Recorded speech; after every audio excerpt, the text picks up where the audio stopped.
Ken Harris takes entire delegations over there once every couple months. There's another brother that teaches at Vanderbilt that I bumped into when I was in Ghana. I can't remember his name. Ade, Dr. Ade. I don't have his first name, but he's going over there a lot. And Lamar Tyler, you and I both know Lamar, and Yes. he's I think is he there now? I saw a post he had of Ghana on his page yesterday. Not right now, but he's going Okay, back. yeah, but look, Lamar's is on the move. Can't keep up with him. Him and Master P is hanging out. But here's the thing.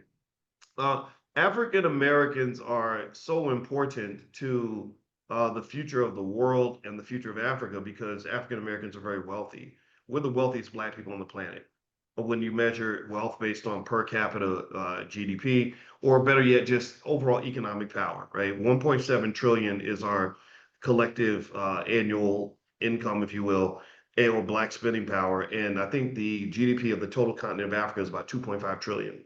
So us at this little $40 million pocket, we're kind of like the economic Michael Jordans of black people. You know, if you add Jordan to a basketball team, you're gonna win some championships. Now, let me tell you, if you remember, if you know sports, and I don't know if you are you a sports fan, Jay? I am. I am. I Okay, am. so you might be able to. I know you're old. You look younger than me, but I know you're a mature man, and you remember Michael Jordan had a problem. If you remember in the '80s, he could not win a championship. You Right. know, He they couldn't. they Couldn't. they would write, yeah, very serious journalists would write articles where the title would be, "Will Jordan never win a championship?" Right? Because he was kind of this one man island, and he would say silly, immature things like, "Well, what is it?" They would say, "There is no I in team, Michael," and he said, "Yeah, but there's an I in win." Right? And so he would win, the scoring title, and he'd win a few games.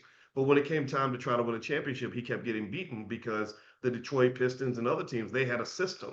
And a system will almost always defeat an individual. So as black people, we're up against systematic racism all around the world.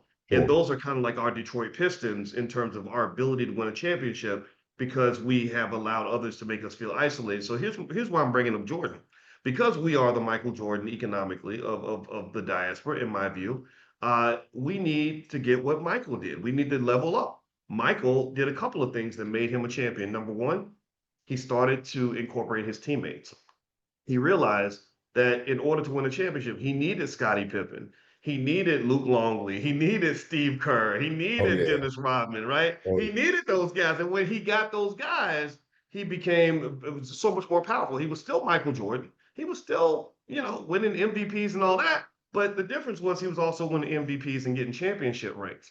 The second thing Michael had to do, which is this is what we're going to do because we are the Michael Jordans of black economics, is he developed an all-around game. He expanded his skill set. In the beginning, he was a leaper and a scorer, but then he became a defensive monster because he worked on his defense. He also became his jump shot got better. sure His did. He became a great passer, right? So ultimately, my point is to say that if you look at us again, we're the Michael Jordans of black economics. We are 1.7 trillion. Number one, you got to get your teammates.